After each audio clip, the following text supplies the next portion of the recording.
Salco. So close to top 10, and we haven't even seen their best. Today, they plan to show the world what they're truly made of. He said 12 for 12, but Koyata, Rise, and Yuma could easily mix things up in an effort to overcome and overtake their competition in the lobby. Gentlemaids, Asterius, Vanya, and Pixie. Whether it's Havoc or M8, they have the entire arena on their side. Now it's time to show the world what you got.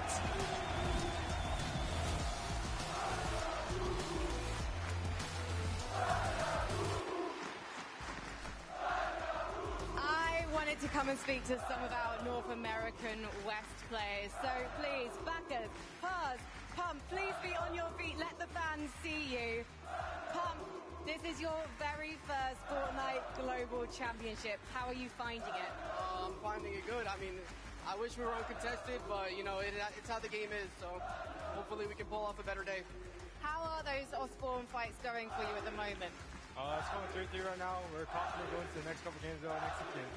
Have you been discussing how you're going to overcome the situation? Are you thinking of maybe moving your drop spot?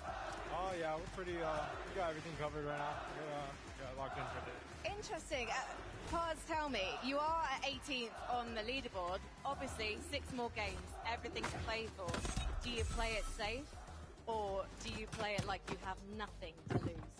I mean, we definitely aren't here for some mediocre placement. We're going to try our best to end up top 5 at the end of the day. Well, you won majors 1 and 3 in your region, so I know you've got it in you. Thank you so much, guys. Let's head to Choca. Eh bien, mesdames et messieurs, nous sommes avec iDrop, Camille et Chari. On va leur poser quelques petites questions. La première question qui me vient, the first question that comes to me, it's you're on the 9th position. So you're close to the top 5, closer to the top 5. So how will you bring your team to the top 5? I think we just got to follow the game plan like we did yesterday and made a couple changes. Just got to make sure we don't have any 0-point games and just stay focused today. And so you did a great job on consistency because being top 10, top 9, it's already something very great. Do you feel confident for this second day? Yeah, I mean, I feel as confident as I can be. I think we're just going to do our job and try to perform the best we can. Ils vont faire de leur mieux. Frankie, it's your time. Merci, Choca. Please let me introduce you to my new friends, Salco, Arc, and School. This is their first ever Fortnite Global Championship, and they're sitting in 12th, which is incredible, boys. How have you found the action so far? It's been really fun. I'm proud. We're going to get top 5 today, and it's going to be a beautiful experience. Interesting. I'm loving the confidence. Where is this coming from? We're just the best fighting team here, and any trail that runs into us will always just get wiped. Okay, are you expecting teams to come running into you? No, we're going to be running into them. Interesting. Okay, I can't wait to see you guys dropping from the battle bus today. Good luck, guys. I think, though, we need to hear some more support from the crowd. And Leon, would you like to meet your final teams?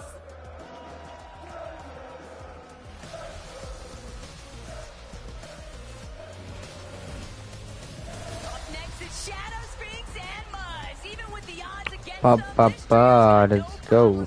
defeating expectations to finish with promising results.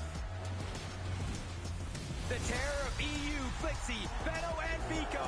After day 1, they showed their potential with 1 win. Now they need to fully show out in order to steal that top spot. It's a new day for Razzle, Raito, and Tay-Tay. And after having the night to review, maybe they'll bring some new results with it. A warm welcome to Pablo, Brodoxy, and Chino. Being contested didn't stop them from getting a victory. Now they just need to continue to take matters in their own hands and win it all. Banjal, Bing, Malabuka, and Wax with the heart of Leon behind them. It just might be all the motivation they need to kick things into overdrive for a strong finish.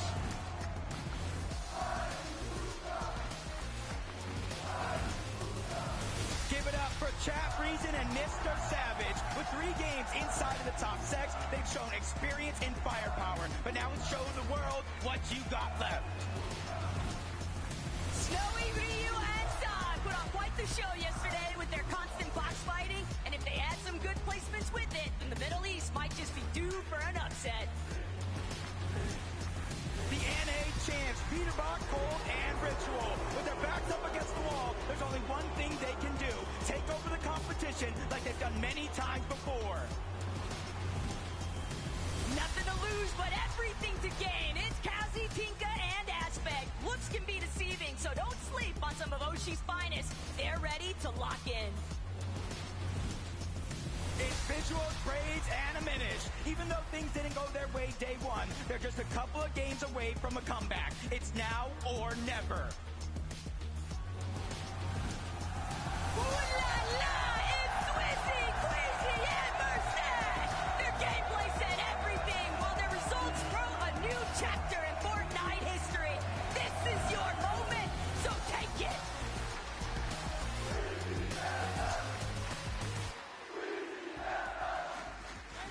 What do you think of the new look, Leon? I'm starting to feel like a professional Fortnite player, but actually now I need to talk to some. Vico, 7th place right now on the leaderboard. Is a win still possible?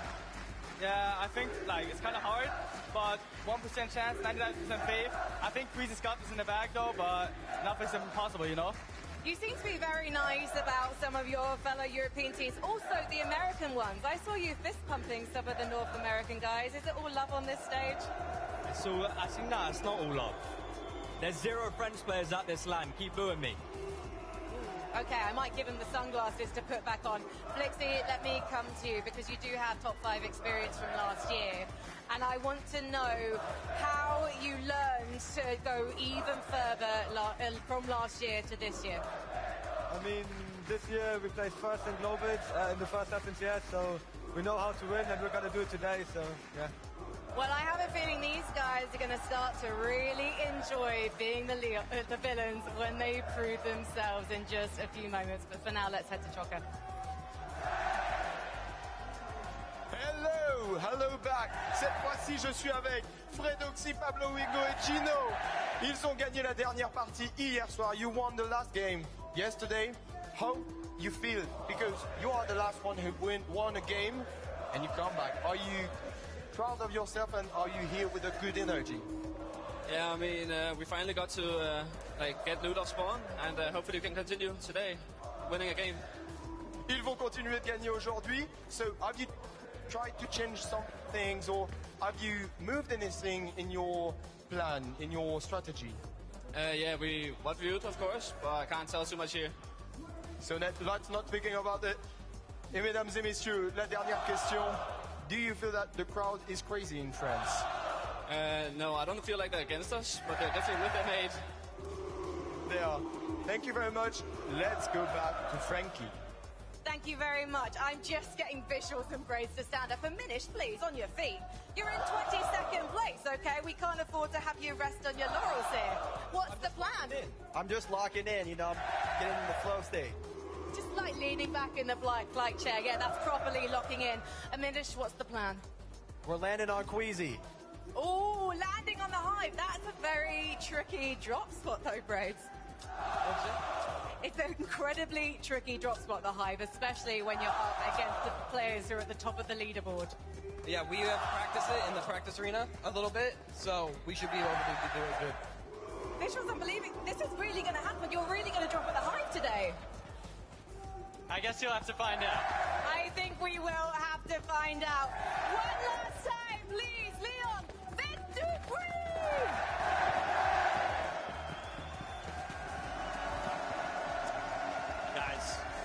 Let's be honest with ourselves for a moment. There's no way they're gonna land on Queasy. There's no way they're going to land on Queasy, right?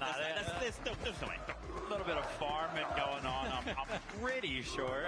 They did a good job of it, right? 2 minutes left to go for the game, and we'll actually see what happens. But a little buzzer beater right there, kind of getting that clip in. Yeah, I don't know if it's a bit of mind games. I don't know. It's not like they're directly contesting them on the leaderboard, right? They're quite far behind. But for that team, you know, they're going to be trying to think about new strategies. What can we actually do to climb our way up in the standings? Because it's a team that we have, of course, seen throughout the year doing pretty well in NA, right? They haven't necessarily had a great season in terms of divisional cups. They haven't been performing so well. So their form coming into it, this Globals is not so great. But when it comes to this stage, anything can happen. You've got 6 games now. The world's your oyster.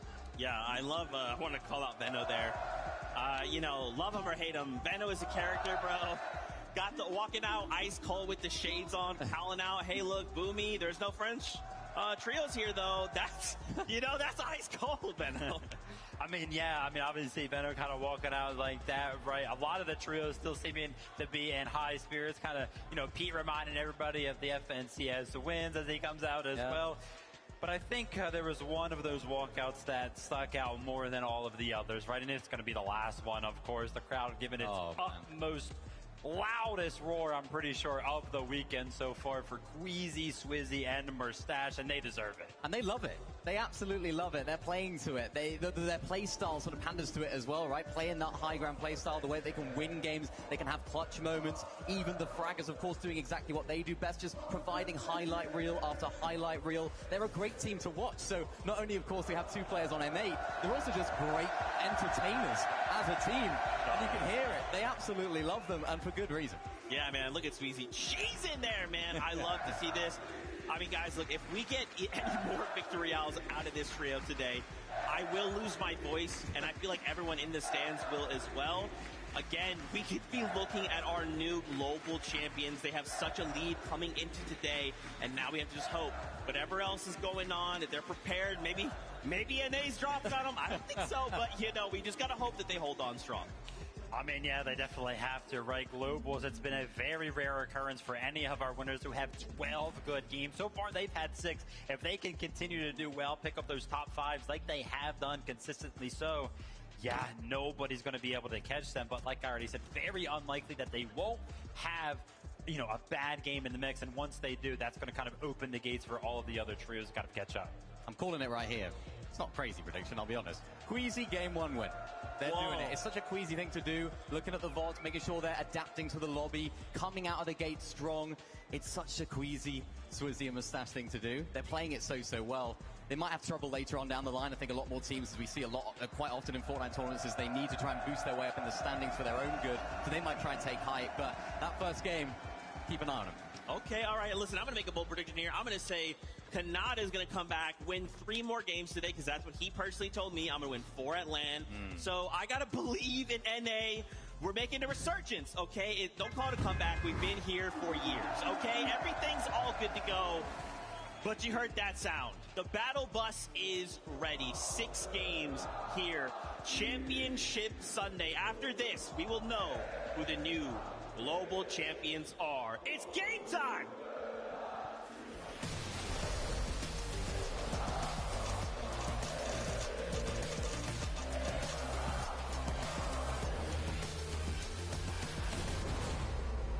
Almost a year in the making just to get to this global championship. 3 different majors. So much heartbreak, emotion, and passion going into this moment. An 185-point lead for Queasy, Swizzy, and Merstache. It's going to take everything that these players have just to take them down, let alone steal away that top spot. It's always going to be a battle of mental fortitude, though, in a 2-day format, Jacob. And with the whole night to review, I'm expecting to see a lot of adaptations. And Pixie already feeling a little bit of pressure. Tags applied from a distance, but this is what it's really all about. Rangers ruin for Noxy. Pablo's already down for Noxy with the sweeper. He's trying to see if he can wrap around, provide a little bit of supportive measures. Hey, Triss is gonna fall. This could be everything right now, but Chino, he's trying to wrap around. Chino knows we might as well just finish this elimination off. We don't want to allow any kind of revive opportunity. 2 eliminations locked in, though, with Tayson having fallen to Chicho. Chicho barely standing, but it's all for Noxy, Pablo, and Chino to win it out. Now let's see what they're really about for these end games. And this time around, versus so many other games, they finished this fight rather quickly, minimizing the chance of any third party coming over. And you know, I know, and I think the world is on notice now. When Frodoxy is able to get off spawn, he goes on runs. Queasy, Swizzy, and Merstache. A little bit of rumblings taking place all throughout the course of the early morning hours, and even leading into this morning inside the player practice room. You heard the possibilities. Maybe Queasy gets contested, but that's not going to be the case, at least not for Game 7.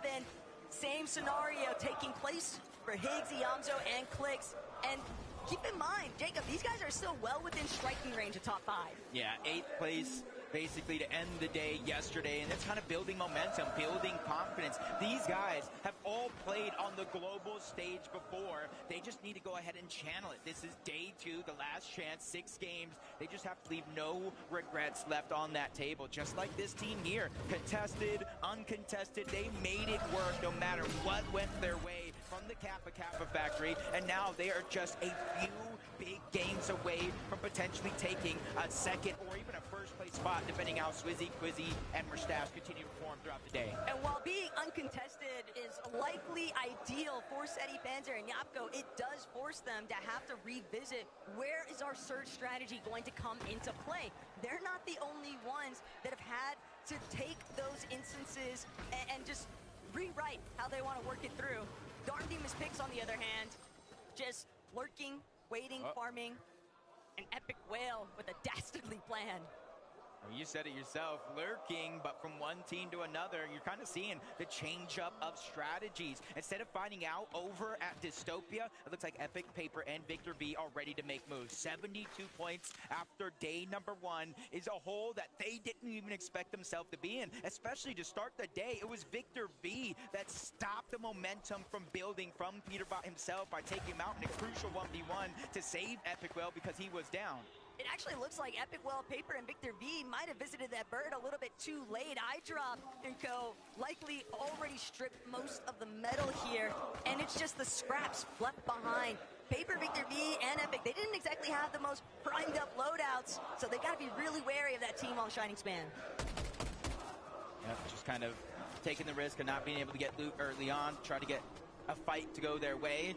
We'll see if it does continue to work out, but Peterbot, Cold, and Ritual still spinning that wheel, landing at the outskirts, not contesting Dystopia, and quickly moving on over towards Foxy Floodgates. You know that Visuals, Braids, and Aminus typically do land over here. They're already gone position, and that team in front that they're hunting down. But from one side of the map to the next, contested fights still continue. Adapter landing good shots on the pump, forcing him back, and he's kind of separated from the rest of the team. That's going to give Adapter just a little bit of confidence to move on over. But since he doesn't know exactly where all 3 members of this tree are at, it's just a little bit too risky for him to keep that aggression up as Baka, Pars, and Pump all drop down low to that low ground just to refarm what little materials that they do have. Problem is, both of these teams are now rather isolated, Jacob. They spent a decent amount of time in this position, way far east of everybody else. So now Adapter, Mansoda, they don't even have any materials. They were trying to pounce on this opportunity, but when the time to elimination isn't wrapped up nice and pretty like what we witnessed between Tayson and Frodoxy, you just get these drawn-out exchanges, and it's not necessarily going to benefit either team because they're both really low on materials. They're so far out of the way compared to everybody else. They still got to push in eventually, and they're not really going to get a whole lot off of the other party, even if one does win the fight. So Adapter, Mansoda, Balor, they spot it out. They know they can't afford to spend any more time. They need to create some space. Yeah, and I kind of like what you said, where there's not enough resources as well. And you got to realize, even if they do win this fight, especially Baka, Pars, and Pump, they are missing chunks of shield, a little bit of HP, so Storm Surge is not going to be much, even with that elimination there on the Mansoor. Not sure that he didn't get the memo that the rest of his team already rotated out, but that's a blessing in disguise for Baka, Pars, and Pump. Just a little bit of Surge, but as I was saying, it's not a ton. So their job isn't done yet. They're going to have to be predators in this lobby to try to hunt and figure out where they could start to accumulate that damage, because yesterday that was one of their weaknesses. Just like a few of the teams in this lobby, falling below that damage threshold, you kind of lose control over your own game. You have to push teams in which you normally wouldn't push.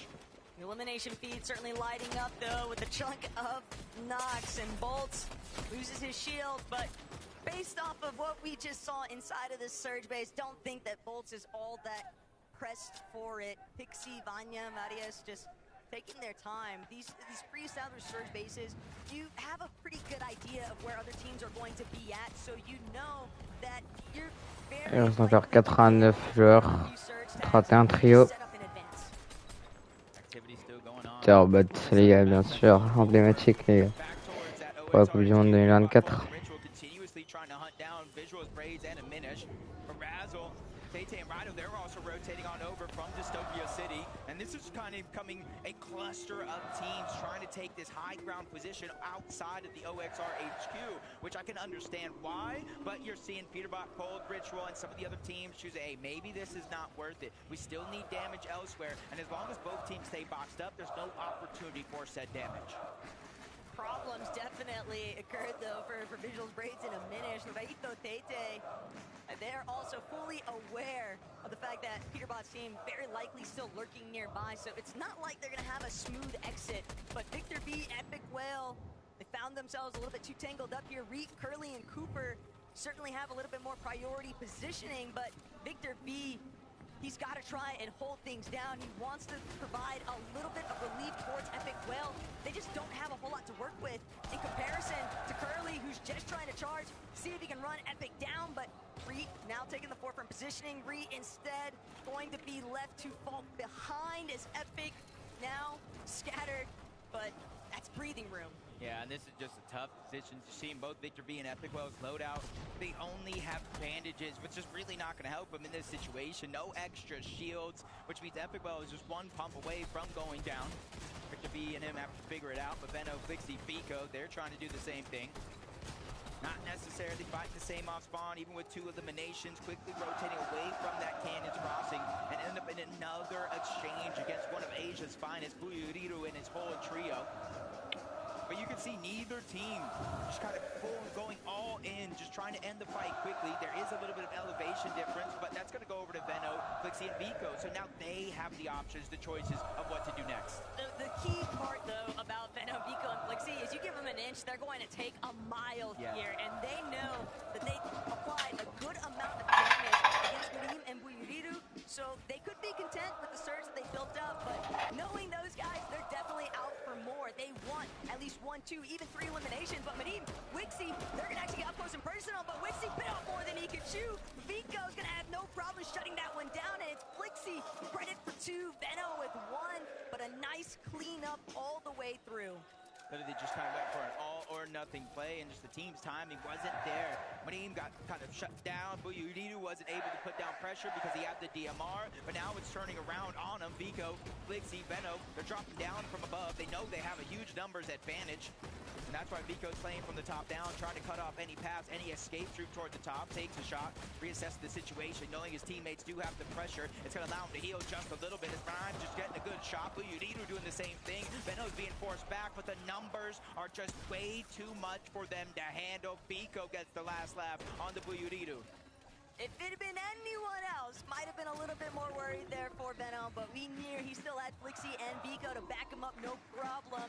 Only 52 HP remains, though, for Medium, and whether or not Flixie, Veno, Vico decides to stick around, they might realize there's a third party that could easily roll on over, but they found the eliminations they needed to, so now they can just look to cut off Anon in the process. Yeah.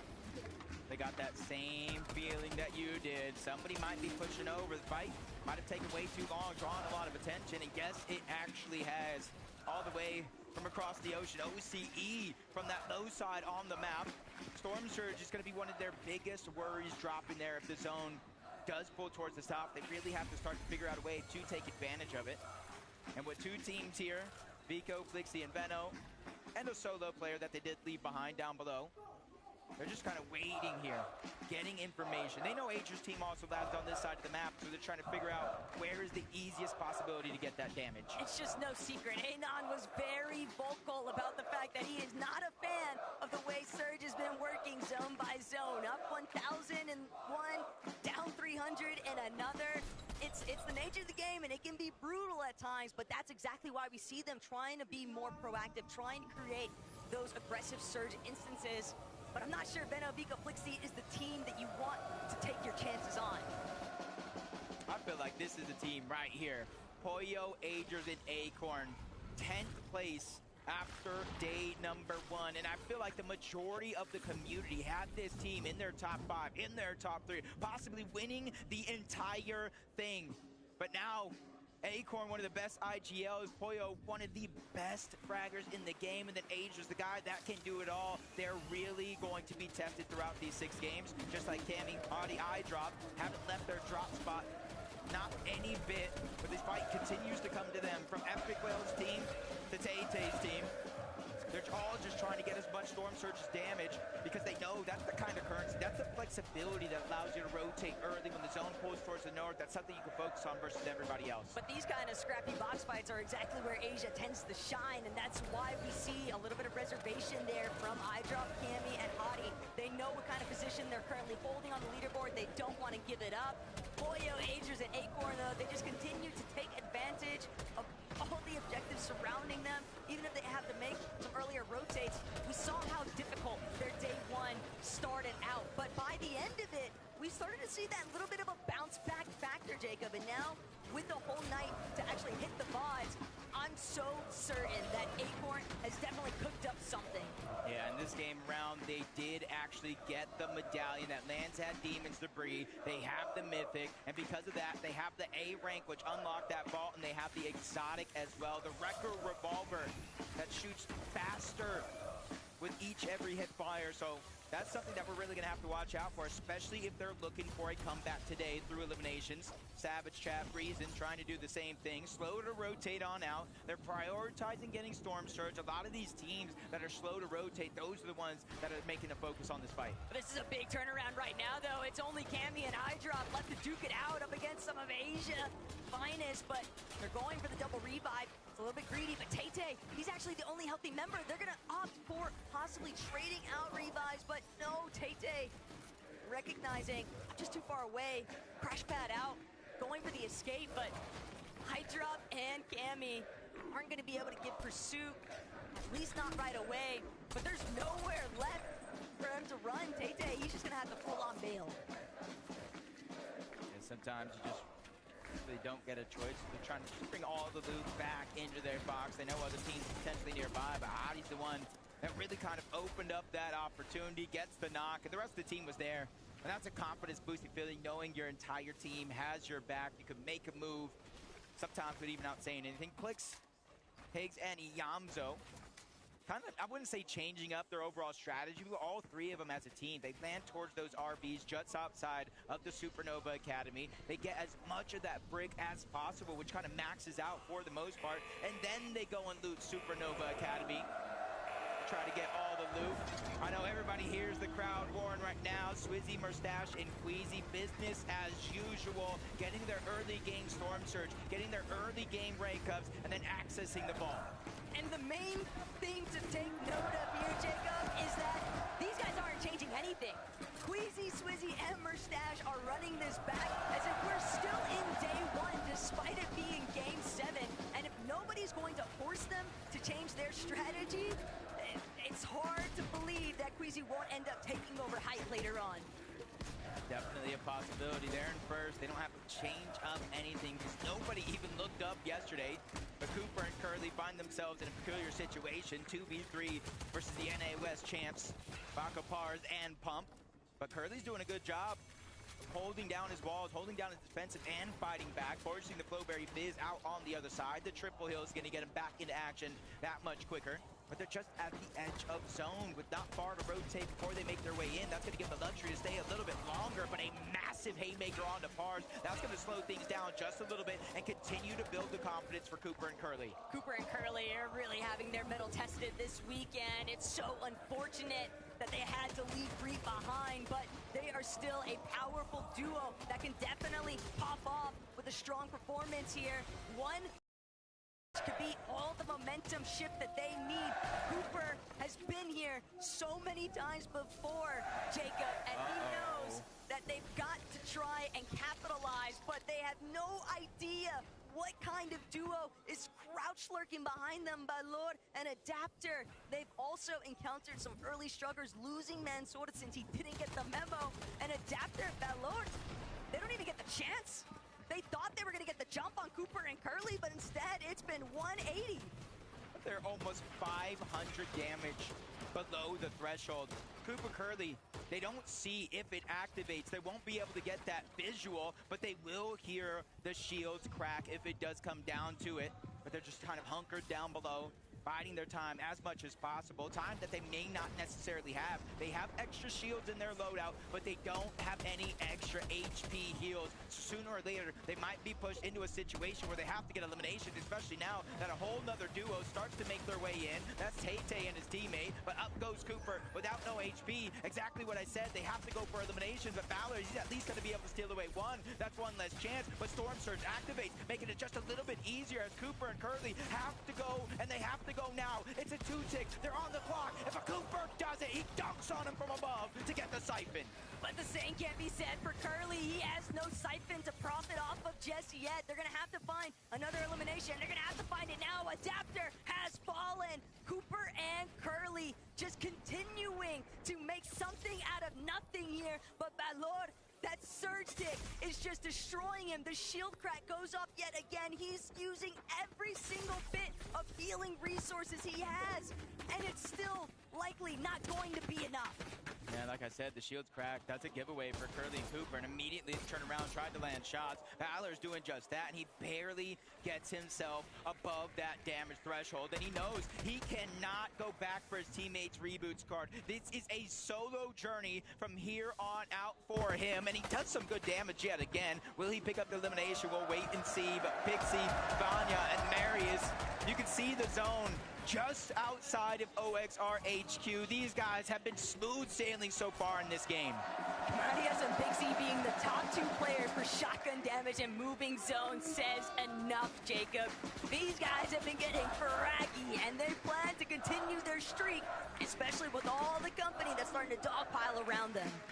Like we saw in the distance, Baka and I believe Pars both going down, looking to get cleaned up by Chap, Savage, and Reason. 410 damage above the threshold. Slap dab in the middle of the zone as well. Cold, Ritual, and Peterbot. I was talking to them before today.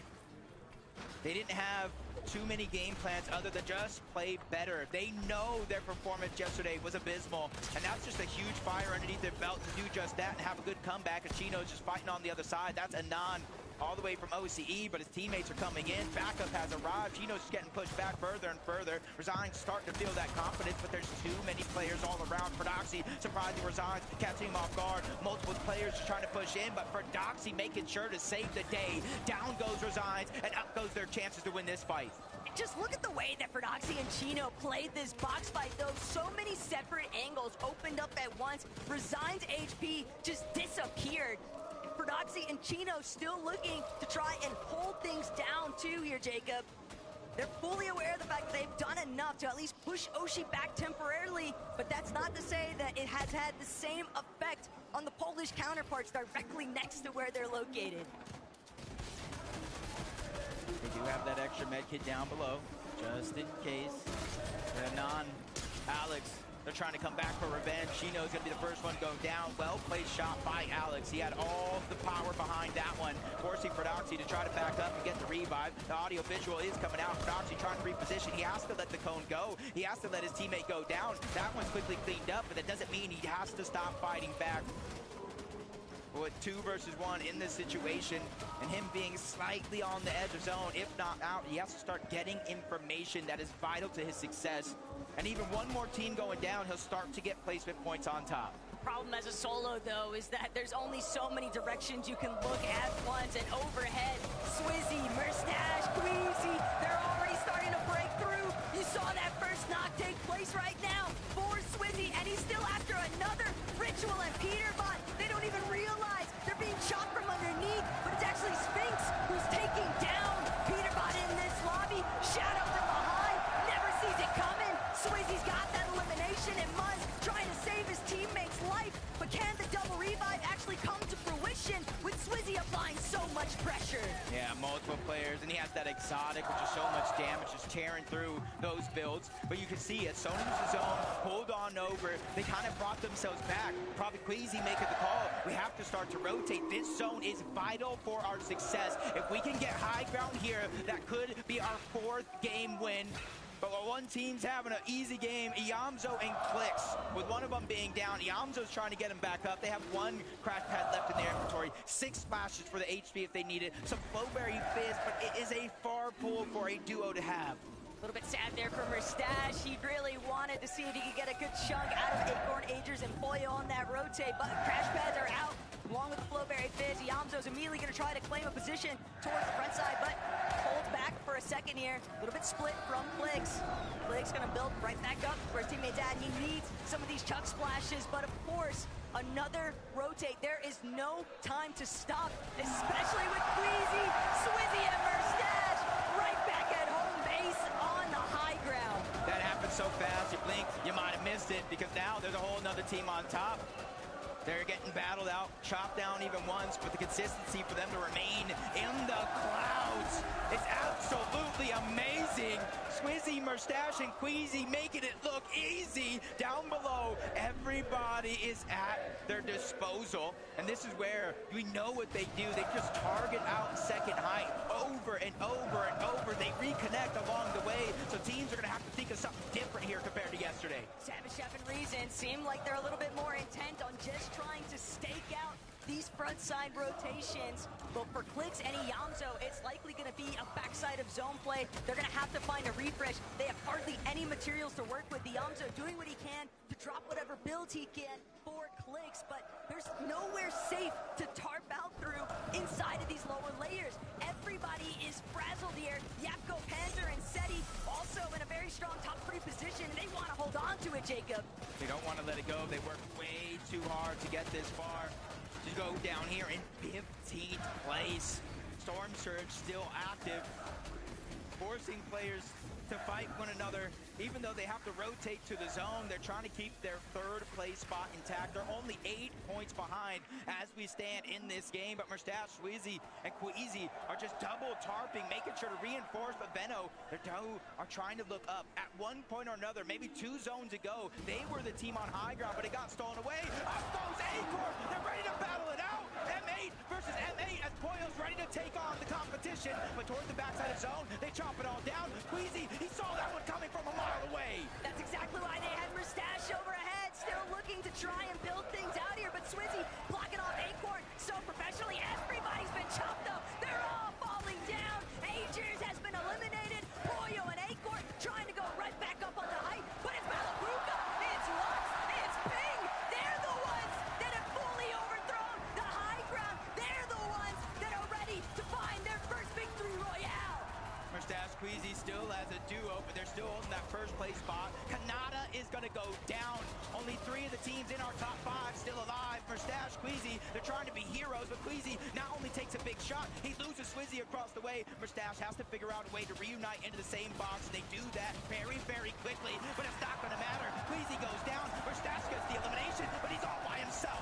The family sacrifice might have been everything that they needed, though. Merstash tarping like a madman, just trying to block off every possible angle. He knows there might be an opening, a teammate underneath that's just so much worse off than he currently is. But instead, it's both Kanata and Rapid. He's looking to play spoiler, but he can't get enough damage applied. Merstash still somehow, some way, tarping through this middle layer, and nobody seems to be cutting him off just yet, but he's running out of material, and Malabuka walks from overhead. They've lost Ping. Ping thought that he could take out Dharm in the process. Instead, he loses his own life. Somehow, Rapid, Kanata, Bolts all still alive on the low ground. Even with Bolts going down, they got the front side of zone and a chance to get the revive. A couple eliminations being cleaned up. Vico trying to stay alive. Malabuka and Walk still on high ground, raining and fire down from above. They get that knock on the Kanata, and you see the Flowberry Fizz coming out. They're getting ready. The inevitability, the drop down from above, it comes in. Kanata gets cleaned up. The Siphon comes into play.